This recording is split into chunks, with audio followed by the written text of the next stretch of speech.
In the depths of a forgotten prison, where light barely reached and hope seemed like a distant memory, there stood a man who had been broken in every way except the one that mattered. His body was frail, his clothes torn, his face marked by months of torture.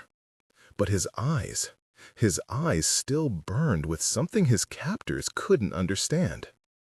They called him Prisoner 247, but before the iron doors closed behind him, he had another name, Marcus, a philosophy professor, a student of ancient wisdom, a man who had spent his entire life studying the Stoics, Epictetus, Seneca, Marcus Aurelius. Now he would discover if those words written 2,000 years ago could hold him together when everything else fell apart. Marcus had been arrested for refusing to betray his students. The regime wanted names, locations, plans. They wanted him to break, and they had all the time in the world. For 63 days, Marcus endured interrogations that would shatter most men in hours. Sleep deprivation, isolation, physical torture. They took everything from him: food, water, dignity, freedom. But there was one thing they discovered they could not take: his mind. And that infuriated them. Colonel Braga, the man in charge of breaking prisoners, had never failed before. But Marcus was different. Every time Braga thought he had found the crack, the weakness, the breaking point, Marcus would simply close his eyes, breathe deeply, and become unreachable. "Who are you?" Braga screamed one night, slamming his fist on the table. Marcus looked at him with calm, tired eyes and said, "I am someone who understands that you can chain my body, but you will never own my choices." On the 74th day, something unexpected happened. Braga entered Marcus's cell alone. No guards, no weapons, just exhaustion. He sat on the cold floor across from the broken professor. For a long time, neither man spoke. Then Braga said, his voice barely a whisper, How do you not break?" Marcus studied the colonel's face. For the first time, he saw not a torturer, but a prisoner of a different kind. "You want to know the truth?" Marcus said softly. Braga nodded. "I break every day. My body screams. My mind begs for relief. Every part of me wants to surrender." Braga frowned, confused. "Then why?" "Because," Marcus interrupted, "breaking and being broken are not the same thing." "I don't understand." Marcus leaned forward, his chains rattling. "You can break my bones, Colonel. You can break my health. You can even break my spirit temporarily. But you cannot break my choice. That is the only thing I truly own. And I choose every single day, every single moment, to remain who I am." Braga's hands trembled slightly. "I had a teacher once," he said quietly, "years ago, before all this. He taught me to think freely, to question, to seek truth." "What happened to him?" Marcus asked, though he already knew the answer. "I denounced him." "When the regime came to power, I gave them his name. He was executed 3 weeks later." Silence filled the cell like water. "And now," Marcus said gently, "you are more imprisoned than I am." Over the next 7 days, something extraordinary happened.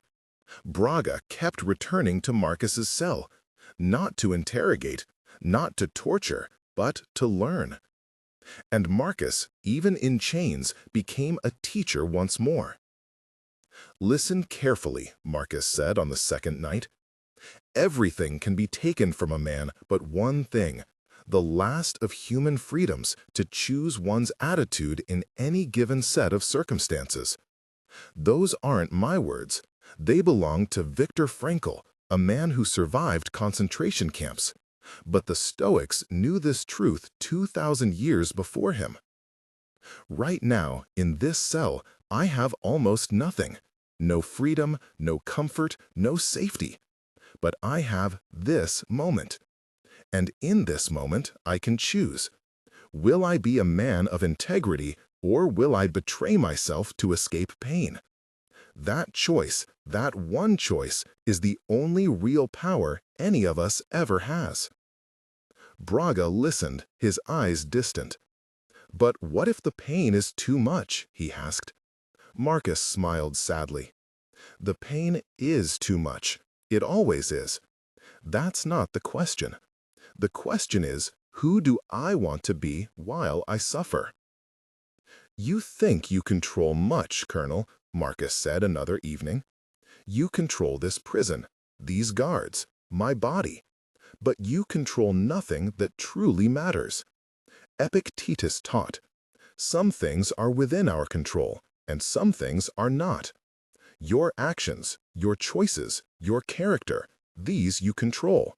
My reaction to your torture, you do not control.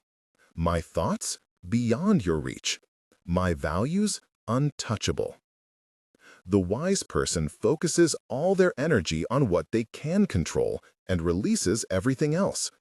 You have spent your life trying to control the uncontrollable, other people, circumstances, outcomes. I have spent mine controlling the only thing I can. Tell me, Colonel, which of us is truly free? Braga came one night visibly shaken. I can't sleep, he confessed. I see their faces, everyone I've hurt, everyone I've broken. Marcus nodded slowly. Marcus Aurelius wrote, if you are distressed by anything external, the pain is not due to the thing itself, but to your estimate of it, and this you have the power to revoke at any moment. Your suffering now, Colonel, is not from your past actions. Those are done. They cannot be undone. Your suffering is from the meaning you give them, the story you tell yourself about who you are. You say, I am a monster. I am beyond redemption. I am lost. But these are interpretations, not facts. Pain is real, but the story that pain makes you irredeemable, that is optional. At any moment, even now, you can choose a different story. How do you accept this? Braga gestured at the cell, at Marcus's bruised body. I don't accept it as good, Marcus clarified. I accept it as real. The Stoics called this amor fati, love of fate. Not because fate is lovely, but because fighting reality is the source of endless suffering. Every moment I spend thinking this shouldn't be happening is a moment wasted. This is happening. Now what? That's the only question worth asking. Acceptance is not weakness, Colonel. It's the foundation of all strength. You cannot change reality by hating it. You can only change yourself by accepting it and then choosing your response. On their last conversation, Braga asked, what if you die here? What if your choice to not break leads nowhere? Marcus was quiet for a long moment. Then, I die as myself, fully, completely. Seneca wrote, life is like a play. It's not the length that matters, but the excellence of the acting. I cannot control if I leave this prison alive. I cannot control if anyone ever knows my story. I cannot control if my students are saved or if this regime falls. I can only control this. Did I play my part well? Did I stay true to my principles when it cost everything? Success, Colonel, is not in the outcome. Success is in the integrity of the attempt. I have already won because I chose to be who I truly am, even when no one was watching. On the 89th day, Braga entered Marcus's cell for the last time. His uniform was different, less formal. His posture, defeated. You're being released, he said simply. Marcus looked up, surprised. Officially, lack of evidence. Unofficially, Braga's voice cracked. Unofficially, you broke me. He knelt down, eye level with Marcus. For months I tried to break you, and every day your refusal to break showed me what I had become. You were right. I am more imprisoned than you ever were. Tears fell from the colonel's eyes. But if you could choose integrity in that cell, maybe I can choose it out there. Marcus placed a trembling hand on Braga's shoulder. It's never too late to choose differently, my friend. Never. Marcus walked out of that prison on a cold morning, broken in body but unbroken in spirit. Colonel Braga resigned 3 months later. He spent the rest of his life working quietly for human rights, never speaking publicly about what happened in that cell.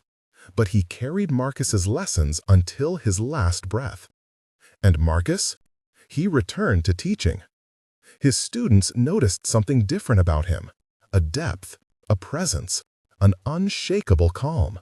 He never spoke about those 89 days, but he didn't need to. His life was the lesson. The Stoic who refused to break teaches us something profound. True freedom is not the absence of chains. True freedom is the presence of choice, even when everything else is taken away. You may not control your circumstances today. You may face loss, pain, betrayal, or fear. But you always, always control one thing: who you choose to be in the midst of it all. Marcus Aurelius wrote in his private journal, never meant to be read, "You have power over your mind, not outside events. Realize this, and you will find strength." In a world obsessed with controlling everything external, the Stoics remind us the only real power is internal, and no one can take that from you, ever. So ask yourself, what will you choose today? When life presses down on you, when circumstances seem unbearable, when you feel you have nothing left, will you break? Or will you remember you always have the power to choose who you are, and that is everything?